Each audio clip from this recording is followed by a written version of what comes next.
चौतारी post online को नियमित स्तम्भ कुराकानी र भिडियो चौतारीमा आज हाम्रा अतिथि हुनुहुन्छ क्याप्टेन गोपीलाल लिम्बू। उहाँ भारतीय सेनाको पूर्व क्याप्टेन हुनुहुन्छ। सेना मेडलको उपाधि समेत उहाँले हासिल गर्नुभएको छ र आजको प्रसंग एउटा सेनाको निवृत्त अधिकृत तर उहाँसँग हामी कुराकानी गर्न गइरहेका छौं इतिहासका विषयमा। क्याप्टेन गोपीलाल लिम्बू उमेरको हिसाबले अहिले 84 वर्षको हाराहारीमा हुनुहुन्छ। लामो समय भारतीय सेनामा आफ्नो कौशलतापूर्वक देखाउनु भएको कलाको सम्मानमा भारतले उहाँलाई सेना मेडल समेतको उपाधि दिएको थियो र क्याप्टेन गोपीलाल लिम्बूसँग कुराकानी गर्नुपर्ने प्रसंग थियो सेना अथवा सुरक्षा यस्तै विषयमा, तर उहाँको रुचि इतिहासमा गयो र आज हामी विशेष गरी धेरैवटा पुस्तक लेखिसक्नु भएको छ। उहाँले आदिवासीका विषयमा समाजलाई गहिरोसँग अध्ययन गर्नुहुने क्याप्टेन गोपीलाल लिम्बूसँग आज हामी यी र यस्तै विषयमा अनि थोरै उहाँको आफ्नो जागिरे जीवनको थोरै प्रसंग पनि हामी उठाउने छौं र सर्वप्रथम क्याप्टेन गोपीलाल लिम्बूज्यू तपाईलाई कार्यक्रममा स्वागत छ। धन्यवाद। आज मलाई यस भेटघाट चौतारी पोस्ट अनलाइनमा बोलाई आफ्नो कुरा राख्नु दिनुभएकोमा बहुत बहुत धन्यवाद। र म आज 28 वर्षसम्म आदिवासीहरूको इतिहास रिसर्च गर्दैछु र 16-17वटा किताबहरू पनि लेखिसकेको छु। मेरो किताब र मूल विषय किताबको त्रिभुवन विश्वविद्यालयमा छ र मेरो आदिवासी जनजाति होइन भन्ने मूल थेसिस पनि त्रिभुवन विश्वविद्यालयमा मैले विक्रम सम्वत 1962 मा मैले पेश गरिसकेको छु र यसरी नै नेपाल प्रज्ञा प्रतिष्ठानमा पनि मैले पेश गरिसकेको छु। आदिवासी जनजाति होइन। त्यो त आदिवासी हो चाहिँ के त क्याप्टेन साहब? आदिवासी चाहिँ हो के? आदिवासी भनेको आज मानव उत्पत्ति भनौं कहाँबाट भयो यो विभिन्न लेख अनुसन्धान मार्फत विद्वानहरूले आफ्नो पक्षबाट लेखेको भेटिन्छ। मैले पनि 3-4 किताबहरू भेटेँ र आदिवासी कसलाई भन्छ? जो मानव उत्पत्ति कालदेखि ढुङ्गे भनौं ढुङ्गे युगदेखि आज मानव विकास भइसकेको युग हो र जो पृथ्वीमा नेपालमा मात्र नभनेर जहीँ पनि पृथ्वीमा बसोबास भूगोलमा बसोबास छ भनौं ती बसोबास गर्ने मानिसहरूलाई आदिवासी भन्नु अगाडि त्यसको प्रमाणित हुनु पर्यो। जो राष्ट्रमा बसेको छ ती राष्ट्रको अनुशासनमा आएर बसोबास गर्ने मान्छेहरूलाई आदिवासी भनिन्छ। उदाहरणको तौरमा नेपालको आदिवासी भनेको हामी 75 जिल्ला 77 जिल्ला जति छौं हामी अहिले नेपालमा। ती सबै नेपालको ऐन कानुनमा बाँधिएर नागरिकता लिएर जग्गा धनी पूर्जा लिएर बसोबास गर्ने मान्छेलाई आदिवासी भनिन्छ। यसरी नै संसारमै बसोबास गर्ने मानिसहरूलाई आदिवासी भनिन्छ, जनजाति भनिँदैन। यहाँहरूलाई आदिवासी हुन्।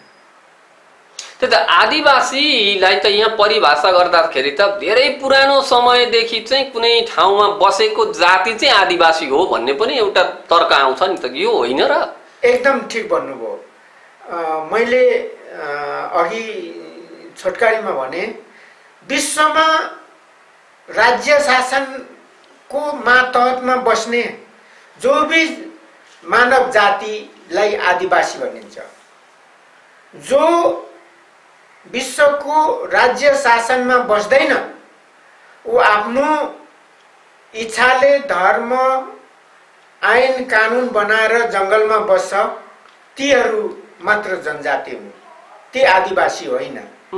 आदिवासी भनेको कुनै भी देशको भन्नको अर्थ कुनै पनि राज्यमा त्यो राज्यले चाहिँ जुन प्रचलित कानुन ल्याउँछ त्यसलाई चाहिँ मानेर बस्ने जति सबै आदिवासी भए हैन? ठीक भन्नु। सबै आदिवासी भए राज्यको कानुनलाई चाहिँ मानेर बस्ने जो मानिसहरू चाहिँ त्यो राज्यको कानुन भन्दा पर छन्, आफ्नै खालको रीतिरिवाज परिपाटी भनौँ आफ्नै एउटा नियममा चलेका छन्, ती चाहिँ जनजाति भए। त्यो जनजाति भयो। जस्तो तपाईँ नेपालमा त्यसो भए नेपालमा जनजाति छन् कि छैनन् त? आज म यसै सन्दर्भमा तपाईँलाई आजभन्दा 3-4 साल भयो होला, पश्चिममा एउटा जनजातिमा कुसुन्डा भिडबाट लडेर मर्यो र प्रहरी गएर शनाखत गरेर भन्यो तिमीहरूले यसलाई पोस्टमार्टम गरेर मात्रै आफ्नो धर्मअनुसार काजक्रिया गर्नु भन्दाखेरि उहाँहरूले के भन्यो त कुसुन्डाहरूले, हाम्रो नियममा छैन, हामी पोस्टमार्टम गर्दैनौँ, हामी आफ्नो नियमको मुताबिक गर्छौँ भने उनीहरूलाई कोही बाधा अर्चन भएन। उनीहरू किनकि नेपाल सरकारको कानुनमा छैन भन्ने मतलब त्यो भूमिमा जो बसेको छ त्यो भूमि नेपाल सरकारले लिएको छैन। मतलब उनीहरू आफ्नै नियम, आफ्नै कानुन, आफ्नै परम्परामा रहेर बसिरहेका छन्, ती जनजाति हुन्। अब त्यसैको उदाहरणमा अहिले हामी यही तपाईँको सामने गरौँ। आज तपाईँको घरमा होस्, मेरो घरमा होस्, कोही घटना भयो भने पोस्टमार्टम नगरिकन कोही जीव जन्तु कोही अगाडि प्रक्रिया बढ्दैन नि त, गर्नु प्रक्रिया बढ्दैन, कानुनले बाँधिहाल्छ। तर जनजाति यो कानुनमा नआएको कारणले, राज्यको कानुनमा नआएको कारणले उनीहरूलाई सरकारले केही गर्नु सक्दैन र उनीहरू जनजाति हुन्। जस्तो आज कुसुन्डा, राउते, अब यिनीहरूलाई मूलतरमा जनजाति भनिन्छ। अब एउटा नि क्याप्टेन साहब, तपाईँले त लामो समयदेखि अध्ययन गर्नुभएको छ, एक थरी एउटा समुदाय त अहिले पनि जो राज्यको कानुन पनि मानिरहेको छ, मान्ने मात्रै होइन राज्यको माथिल्लो स्थानमा पनि पुगिसकेको पनि छ एउटा समुदाय, एउटा वर्ग। त्यो समुदाय वर्गले चाहिँ फेरि आफूलाई हामी आदिवासी हौँ, हामी जनजाति हौँ, आदिवासी जनजाति भनेको चाहिँ यहाँ पुर्खौँदेखि चाहिँ खनी खोसी गरेर बसेको भन्ने एउटा परिभाषा लिएर पनि आएको छ। त्यो होइन त त्यसो भएदेखि? त्यसो तपाईँ भन्नुहोस्, तपाईँ एउटा मङ्गोलियन चाहिँ वर्गभित्र पर्नुहुन्छ एकछिनको लागि होइन? क्याप्टेन गोपीलाल लिम्बू होइन? त्यो अनुहार तपाईँ जनजाति हो कि होइन? म अब जनजाति हुँ भन्यो भने त मैले अघि नै भने मेरो घरमा मर्दा पर्दाखेरि घटना भयो भने त कोही प्रहरी पुलिस नेपाल सरकारको नागरिकता लिनु परेन, जग्गा धनी पूर्जा लिनु परेन। तपाईसँग त सबै थोक छ। मेरोमा त सबै थोक भएन। तपाईँ त एउटा चाहिँ छिमेकी राष्ट्रको चाहिँ सेनाको अफिसर भइसक्नु भएको मान्छे। त्यो त धेरै परको कुरा हो। तर राज्यभित्रमा जसको राज्यको शासन नियम कानुन बनेर जमिन राज्यले दिएको जमिनमा बसेको छ त्यो जनजाति होइन। र यसै विषयमा मेरो थेसिस तपाईँलाई अध्ययन गर्नु मन छ भने मेरो घरमा छ, त्रिभुवन विश्वविद्यालय पठाएको थेसिस छ, म तपाईँलाई दिन्छु, पढ्नु होला। 2062 सालमा मैले थेसिस त्रिभुवन विश्वविद्यालयमा दिएको छु। 2062 सालमा तपाईँले बुझाउनु भयो आदिवासी भनेको यो हो, जनजाति भनेको यो हो। त्यही त अब अझै प्रश्न हुनु पर्यो कि राज्यको कानुन पनि मानिरहेका छन्, राज्यभित्र पनि रहेर सम्पूर्ण राज्यको कानुन नागरिकतादेखि लिएर जति राज्यले चाहिँ एउटा नागरिक मेरो हो भनेर दिने प्रमाणहरू पनि बोकिरहेका छन्, तर भन्छन् हामी त आदिवासी जनजाति हौँ। अब यही कुरामा फरक के पर्यो भने अब जनजाति भनेको त बाबु छोरी आमा छोरा आफ्नै भइगयो व्यवहार चल्यो जनजातिमा। उहाँहरूलाई कोही पक्राउ गर्ने नीति नियम, अपराध गर्यो भने उहाँको जो मुखिया हुन्छ मुखियाले फाँसी दे भने त्यही फाँसी दिइहाल्छ। राज्यको कानुनसँग उनीहरूलाई कुनै सरोकार हुँदैन, सरोकार हुँदैन। आफ्नो परम्परा कानुन हुन्छ, ढुङ्गे युगको कानुन हुन्छ, मानि ल्याएको जुन कानुन थियो त्यसलाई चाहिँ उनीहरू चाहिँ आफ्नो कानुन मान्छन् गर्छ। र हामी तपाईँले त्यसो गर्नु पाइँदैन, गऱ्यो भने अहिले नै पक्रिहाल्छ। र यसकारण जनजाति भनेको आदिवासी होइन, आदिवासी जनजाति होइन, जनजाति आदिवासी होइन भन्ने नै तर्क छ। मेरो 2062 सालमा लेखेको किताब छ, थेसिस छ, त्यो त्रिभुवन विश्वविद्यालय, नेपाल प्रज्ञा प्रतिष्ठान, प्रज्ञा प्रतिष्ठानले त मलाई बोलाएको पनि थियो। मैले पनि त्यो थेसिस पढ्नु र त्यहाँ लेख, त्यसको उपरमा कुनै त्रुटि छ भने लेख भन्दाखेरि उहाँहरूले लेख्नु सकेन।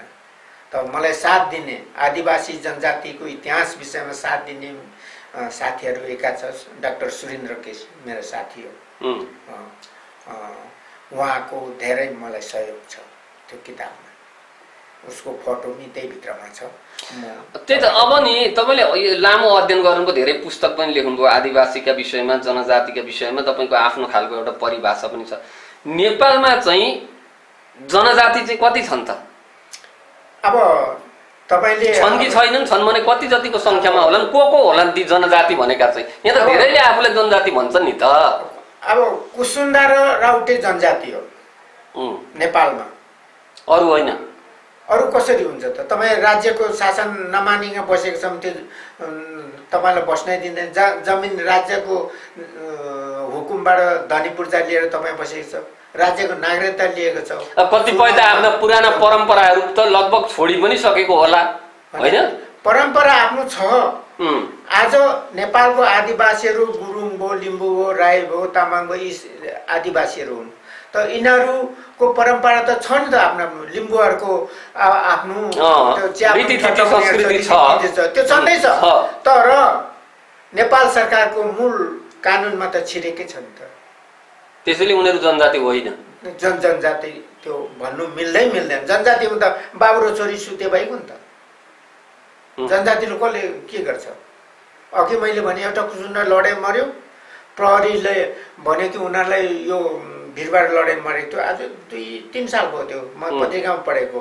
त पछि के भन्यो भने हामी गर्दैनौँ न, हाम्रो धर्म छैन, हामी आफ्नो संस्कार गर्छौँ भने त्यो लडेर मरेको आफ्नो संस्कार गर्यो। अगर हामी तपाईँ घरमा होस्, मेरो घरमा घटना कुनै दुर्घटना भयो भने हामी चाहिँ नेपालको कानुन अनुसार जान्छौँ। त्यसलाई जनजाति भनिँदैन, जनजाति त्यसलाई भन्दैन। कुनै राज्यको शासन मानेर बसेको छ, आइन कानुन मानेर बसेको छ, सरकारले दिएको जमिनमा बसेको थियो, त्यो जनजाति होइन। अनि किन चाहिँ एउटा समुदाय, एउटा वर्गले अहिले पनि हामी जनजातिको अधिकारका लागि लडेका छौँ, हामी आदिवासीको अधिकारका लागि लडेका छौँ? यही शब्दहरू गलत छ। मेरो सामने मैले सबैलाई भनिसकेको छु। आजभन्दा म त माइन अलिकति सुगरले गर्दै भयो, आजभन्दा 6-7 वर्ष अगाडि हाम्रो यहाँ रामचन्द्र उप्रेतीको त्यो ब्याङ्कमा इलामको भूतपूर्वको मतलब प्रमुख आएको थियो। त्यो 2063 त्यो संविधान त्यो एकदम प्रचार गरेर हिँडेको थियो। आउँदाखेरि त्यहाँनिर त्यो संविधानमा एउटा एक जग्गामा जनजाति लेखेको रहेछ। त म त्यो त्यत्रो होलभित्रमा म उठेर मैले बोल्नु मागेँ भने यो शब्द जनजाति को हो त? यहाँ हामी बसेकोमा जनजाति को हो? यसको अर्थ बताऊ भन्दाखेरि होलले त बताएन। त्यो पूर्व न्यायाधीश थियो त्यति बेला, तपाईँलाई पनि थाहा होला, सायद बस्नु होला। जो आएको थियो उहाँले पनि बताएनन्, बताउन सकेन। भन्नुहोस्। त्यसकारण जनजाति भनेको हामी नेपाल सरकारको नियम कानुन भित्र बस्नेलाई जनजाति भन्नु मिल्दैन। त्यसलाई के भन्नुपर्छ त? ठाडो भाषा भनेको पीडित शोषित जाति भन्यो भने फरक के पर्छ? शोषित पीडित जाति भन्नु पर्यो। दुख मान्दैन। म गरिब छु त, म लिम्बू भयो, गरिब छु त, मलाई शोषित भन्यो भने मागी खाने भने के किन मागी त खाँदैछु त? त्यसलाई जनजाति भन्नु पाउँदैन। जनजाति भन्नु पाइँदैन। त्यही त भन्न चाहिँ किन भनिरहेका छन् त, हामी जनजाति, हाम्रो जनजाति अधिकार हनन भयो, हामी आदिवासीको अधिकार हनन भयो भन्दै आज पनि अहिलेको यो समयमा पनि भनिरहेका छन् त। आखिरी तपाईँको परिभाषाले त के भयो भने एउटा ढुङ्गा युगबाट जुन खालको एउटा मान्यता आइरहेको थियो मानव उत्पत्तिको हिसाबले र त्यसैलाई निरन्तरता दिँदै आएको एउटा जाति समुदाय र तपाईँकै भाषा परिभाषालाई चाहिँ लिने हो भनेदेखि त यो जनजाति जो ठेट जनजाति छ ऊ त यो सहर बजारतिर पनि नबस्नु पर्ने भन्ने जस्तो बुझ्यो नि त। उनीहरूको त आफ्नै जनजाति कहाँ अहिले त्यो कुसुन्डा र राउतेर कहाँ छ त यहाँ बजारमा? कोही घुम्नु आयो होला, फेरि त्यो आयो होला, एक दिन आयो दिन ऊ त जङ्गलमै छ नि। उसले त कुसुन्डाले त जमिन लिएको छैन नि त, फलफुल खाएर बस्ने खेतीपाती त गर्दैन त उनीहरूले। आज पनि आजसम्म नि इतिहासमा खेतीपाती गरे यसको जग्गा दर्ता भएको जमिनहरू त छैन त नार्ता लिएको त कुसुन्डाहरूको त। त्यस कारण उसलाई भनिन्छ जनजाति। त यहाँको राई लिम्बू गुरुङ तामाङले के भन्नुपर्छ भने शोषित जाति, पीडित जाति भन्नुपर्छ। शोषित पीडित जाति भन्नु पर्यो। गरिब भयो मतलब कुल्ली भन्नु, अरू जस्तै गरिब शोषित पीडित भन्नु पर्यो। त त्यसमा कुनै गुनासो गर्ने जग्गा छैन, तर जनजाति भन्नु पाइँदैन। तपाईँले नि क्याप्टेन साहब यसो भन्दाखेरि जुन समुदाय अहिले जनजातिको अधिकारका लागि भनेर लडिरहेका छौँ भन्छन्, आदिवासीको अधिकारका लागि लडिरहेका छौँ भन्छन्, तपाईँले त यो ठिक काम गर्नु भएन। आफै चाहिँ आदिवासी जनजाति त्यो मूलको त्यो फेसको देखिनुहुन्छ, तपाईँ विरोधै गर्दै हुनुहुन्छ क्याप्टेन साहब भन्दैनन्? मलाई मेरो अनुहारको मान्छेले त खडा भएर हेर्नु पनि सक्दैन। भन्नुहोस्, मेरै नेपाल प्रज्ञा प्रतिष्ठानको कुलपति उहाँले मेरो 2062 सालको थेसिस लेखिएको पठाउँदाखेरि उसले भन्यो क्याप्टेन साहब यो आधारमा त हुन्छ, तर तपाईँ आउनुहोस्, तपाईँ बेगर यसलाई जनजाति होइन भन्नु सकिन्न भन्यो। मैले किन आउँछु, तिमी सक्छौ भने त्यो किताब हेर, किताब हेरेर अब तपाईँ सक्नुहुन्न फर्काइदियो त मेरोमा छ, तपाईँले हेर्नुहोस्। आज भोलि जहिले तपाईँले दिएको परिभाषामा चाहिँ जनजाति भनेको चाहिँ यो क्राइटेरियाको हुन्छ। मैले दिएको परिभाषा होइन, तपाईँले बनाएको जुन किताबमा ऐतिहासिक पृष्ठभूमिले जनजातिको हो, आदिवासीको त्यो छुट्यायो अनि तपाईँले आफ्नो हामीले भनेर भएन। त्यही त ऐतिहासिक पृष्ठभूमिले त्यो छुट्यायो, मानव जातिको चाहिँ एउटा यो वर्ग हो, आदिवासी यो वर्ग हो, यो समुदाय यस्तो हुन्छ भनेर तपाईँले त्यसलाई लेख्नुभयो। अब मैले भन्न खोजेको चाहिँ आदिवासीका नाममा, जनजाति उत्थानका नाममा उनीहरूको चाहिँ विभिन्न विकासका नाममा चाहिँ विभिन्न प्रतिष्ठानहरू पनि खोलिएका छन् नि त, होइन? अनि किन यो चाहिँ खोल्नु पर्यो होला त? आदिवासी भनेको चाहिँ राज्यको कानुनलाई परिपालना गर्ने, राज्यको कानुन मान्ने, राज्यको कानुन अनुसार चल्ने, ती सबै आदिवासी भइगए, होइन? जनजाति भनेको आफ्नो परम्परागत ढङ्गले जुन मानव उत्पत्तिबाट चाहिँ विकास हुँदै हुँदै आयो, एउटा छुट्टै खालको भूगोल, छुट्टै खालको कानुन, छुट्टै खालको नियममा जुन बाँधिएर मात्रै बस्छन्, त्यहाँदेखि बाहिर उनीहरू निस्किँदैनन् भने यी प्रतिष्ठान, यो जनजाति प्रतिष्ठान, आदिवासी प्रतिष्ठान, आदिवासी उत्थान भनेर चाहिँ यी कार्यक्रमहरू किन ल्याउन खोजेको होला नि त? अब तपाईँले भनेको कुरामा अलिकति याद भयो मलाई, त म अलि यो सुगरले गर्दाखेरि अलिकति ठिकै छ कतिपय कुरा बिर्सिन्छ पनि। 2054 सालमा जनजाति महासङ्घ भनेर संविधानमा निकाल्यो नेपाल प्रज्ञा प्रतिष्ठानले, जनजाति महासङ्घ। म यहाँबाट गएर काठमाडौँ गएर प्रज्ञा प्रतिष्ठानको कुलपति वर्गको उसँग भेटेर 4 घण्टा उनीहरू भुइँमा बसे। म चाहिँ अब बस्नु नसक्ने फौजी मान्छे भयो, आधा भयो, कुर्सीमा बसेर 4 घण्टा कुरा भयो। जनजाति कसलाई भनिन्छ, जनजाति आदिवासी कसलाई भनिन्छ। 2054 सालमा जनजाति महासङ्घ थियो र 4 घण्टा डिस्कस भएर म आएँ काठमाडौँबाट। त्यहाँबाट 2057-58 सालमा अहिलेको जो आदिवासी जनजाति महासङ्घ भन्यो त्यहाँ पनि गलतै भएको, त्यहाँ फेरि उनीहरूले तर आदिवासी जनजाति महासङ्घ भन्दाखेरि यही विषय मेरो कि आदिवासी जनजाति होइन भन्ने कुरा अर्थ नै यही हो। अब यसलाई त्यो दोनों एउटै हो भन्यो भने बाबु र छोरी सुत्नु पर्यो नि त, त्यहाँ कोही मुद्दा लाग्नु चाहिँदैन। तपाईँ हामी त्यसो पाइन्छ यहाँ अहिले जेल हाल्यो, त्यो त अपराध हो नि, अपराध हुन्छ। त जनजाति के छ, उनीहरूको मुखियाले काट भन्यो भने त्यो मान्छेलाई काट्ने हो, उनीहरूको आफ्नै नियम छ भनौँ न, नियम छ, त्यही नियम अन्तर्गत त्यो जनजाति हामी हौँ, त्यो जनजाति हौँ त। हामी त सरकारले काट भन्यो भने सरकारले काट भन्छ। सबै सरकारको नियम कानुनमा चल्नु पर्यो। मृत्युदण्ड सरकारले तोक्ने हो, हामीले तोक्नु सक्छ त त्यो जनजाति हो, उनीहरू जनजाति हो, उनीहरू जङ्गलभित्र आफ्नो बसोबास गरेर आफ्नो संस्कार चलाउँछ, नियम कानुन, ती जनजाति हो। र यस विषयमा धेरै हाम्रो विज्ञहरूसँग भयो, मेरो साथीहरू त अब मिल्ने त योगी नरहरि नाथहरू थियो, मेरो साथी हो, तर उहाँ बितेर जानुभयो। अहिले डाक्टर सुरेन्द्र केसी छ, मसँग एककाल यहाँ आएको थियो, काँक्रेबिदा आएको थियो, 2 घण्टा 3 घण्टा हामी बस्यौँ साथी जस्तो राम्रो गरेर, एकदम मिल्ने हाम्रो उसँग। त्यो इतिहासको कुरा आयो नि त।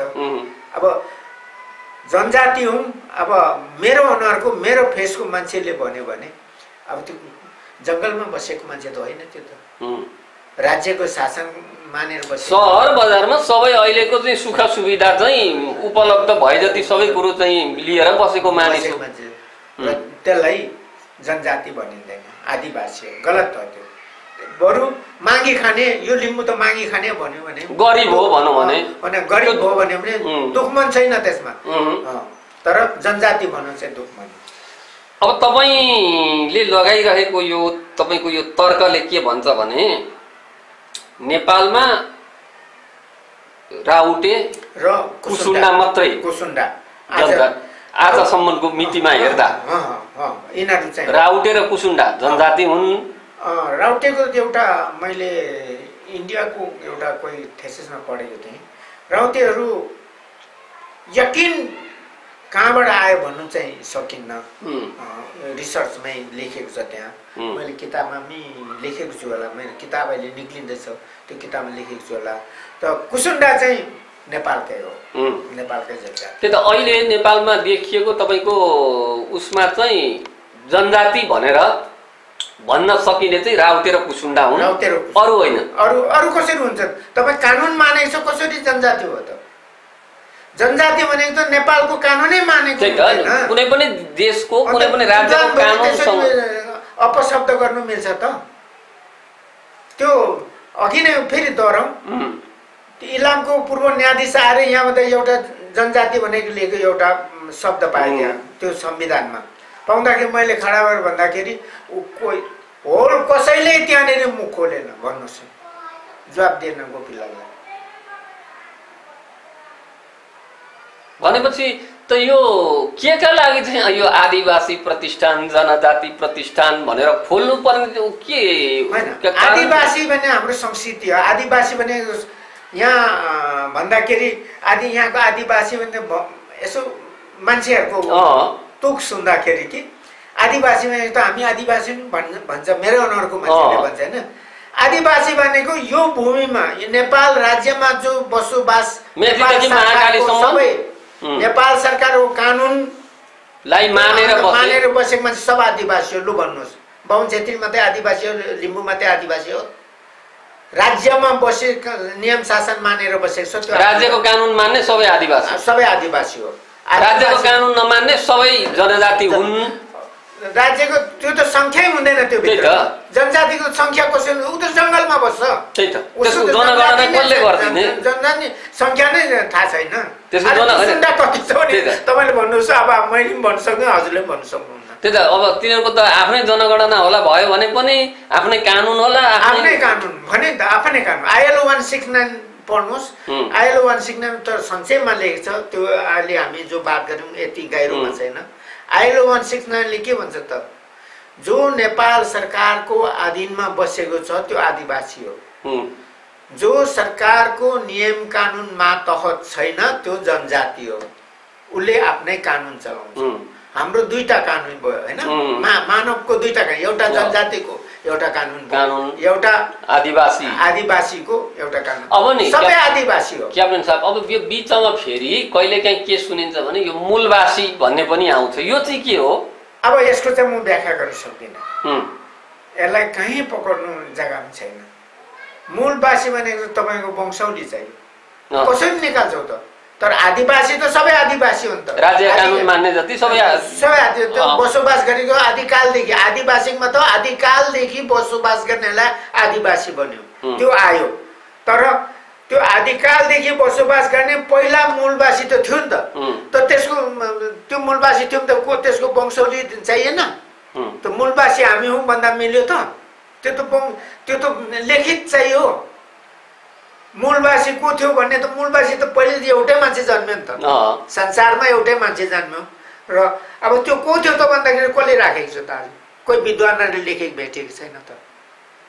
र आदिवासी भनेको संसारमा कुनै भी संसारको कुनै राज्यको शासन मानेर बसेको छ त्यो आदिवासी हो।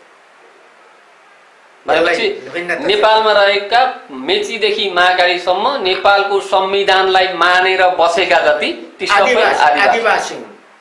अब मूलवासी भन्नु क्या कि अब मैले तपाईँले भन्नुभयो भने म सोच्छु तिम्रो वंशावली देखाउ त मूलवासी भने सक्छौ त? तर त्यस कारण मूलवासी हामी भन्नुमा कसैले लेखिहाल्यो, मैले पहिले भने। तर पछाडि जब अध्ययन गर्दै जाँदा मूलवासी भनेको प्रथम जन्मेको मान्छेलाई मूलवासी भन्नु पर्यो। मूल अब त्यो को हो त? त्यो पहिलो मानव, पहिलो मानव को हो त? अब त्यसो लेखाजोखा नभएपछि मूलवासी हो भन्नु, तर आदिवासी हुनु त पाइयो नि त। अब अलिकति एउटा प्रसङ्ग क्याप्टेन साहब, जस्तो तपाईँ लामो समय एउटा सेनामा रहेर काम गर्नुभयो, सेनाको अधिकृत भएर काम गर्नुभयो। रिटायर पछि कतिपय हामी हेर्छौँ सेनाको सुरक्षा निकायमा काम गर्ने मानिसहरूले आफ्नो सुरक्षा निकायको बारेमा, आफ्नो अनुभव, सेनामा भएका अनुभवका बारेमा किताबहरू लेख्ने, आफ्नो संस्मरण लेख्ने गर्छन्। तर तपाईँ चाहिँ एउटा सेनाको अफिसर जो चाहिँ रिटायर हुनुभयो, तपाईँले चाहिँ फेरि इतिहासको अध्ययनतिर सुरु गर्नुभयो, यो कसरी भयो भन्नु त?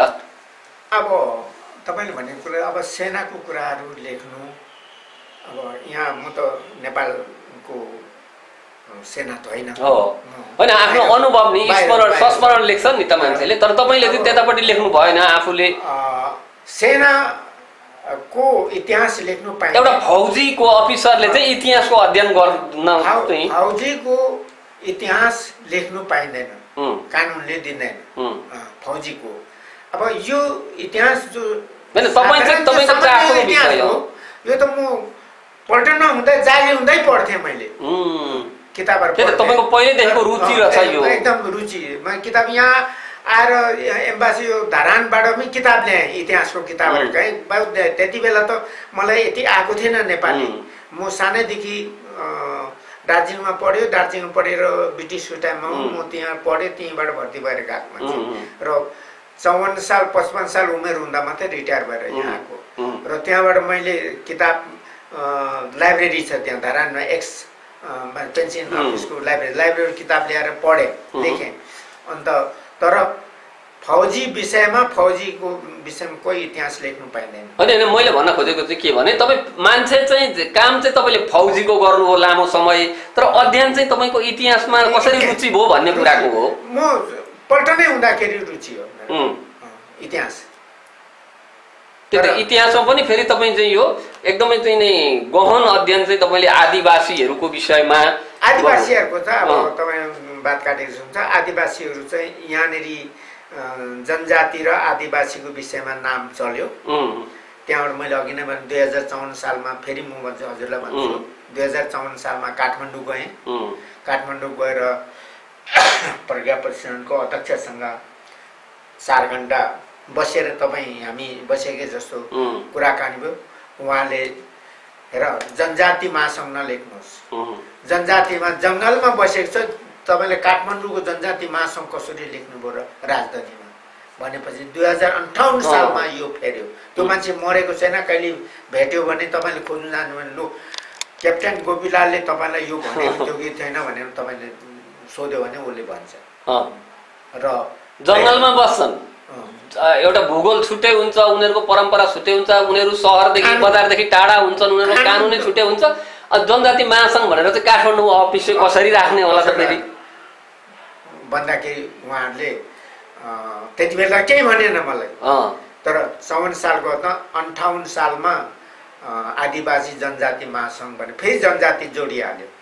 त्यहाँबाट फेरि 58 सालमा चाहिँ 62 सालमा त्यहीलाई आधार गरेर आदिवासी जनजाति होइन भनेको 2062 सालमा थेसिस लेखेर त्रिभुवन विश्वविद्यालयमा पठाएँ। म त्यो थेसिस तपाईँलाई देऊँला। अहिले पनि नि क्याप्टेन साहब, जस्तो देशभरि नै आदिवासी जनजाति प्रतिष्ठान, आदिवासी जनजातिका विभिन्न फोरमहरू रहेका छन् होइन।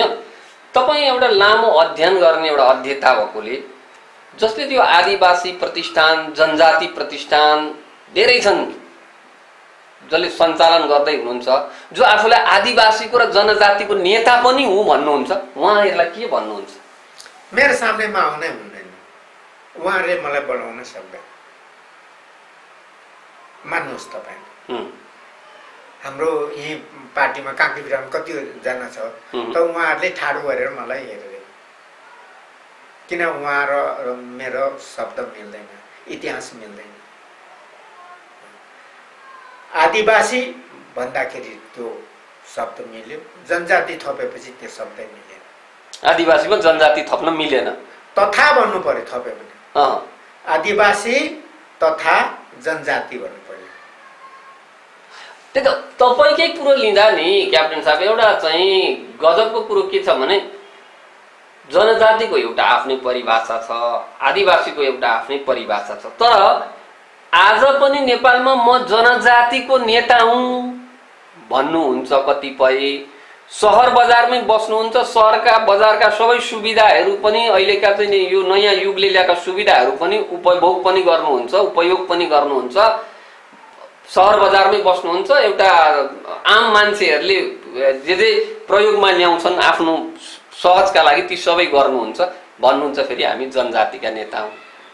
मिलो होला त तपाईँको हिसाबले? अब यो कुरामा 62-63 सालमा एउटा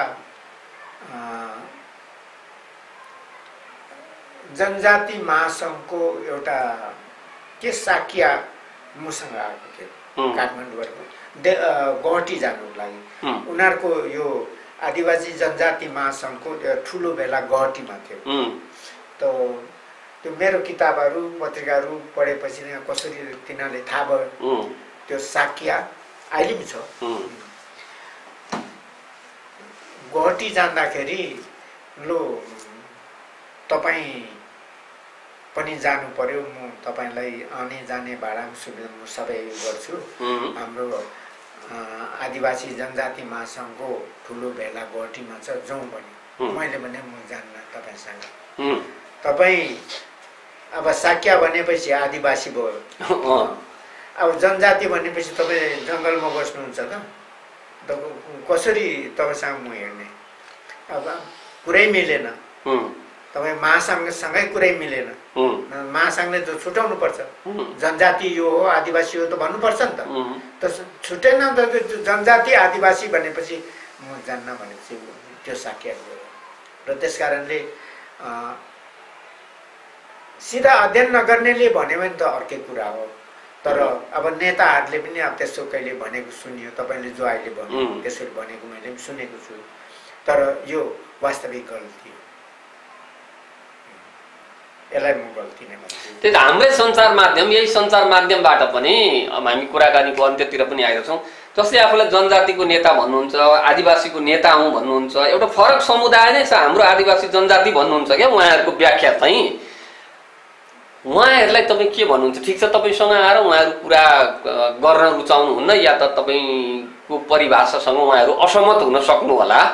उहाँहरूलाई चाहिँ क्याप्टेन गोपीलाल लिम्बूले आदिवासी जनजातिका जो हामी नेता हौँ भनेर भन्नुहुन्छ, उहाँहरूलाई तपाईँले भन्नुपर्दा चाहिँ के भन्नुहुन्छ त?